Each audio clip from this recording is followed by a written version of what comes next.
No holds barred kwentuhan ang peg ng mag-asawang Jano Gibbs at Bing Loizaga sa kanilang vlog.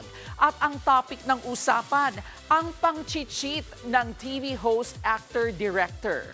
Kwento nga po ni Bing, kulang daw ang kanyang 10 daliri para bilangin kung ilang beses na niyang nabuking ang pambababae ni Jano. Ang pinakamatinding araw ay ang isang beses na may pinasundong babae si Jano sa kanyang driver, pero nang dumating ay kasama rin si Bing. Hanggang sa magdesisyon silang wag na munang magsama. Ganun pa man, nananatili pa rin naman silang magkaibigan na laging nakasuporta sa isa't isa. Sabi nga po ni Jano, milyong ulit na siyang humingi ng tawad kay Bing. Pero I'd like the public to hear it that I am sorry for all the hurt I have inflicted on you.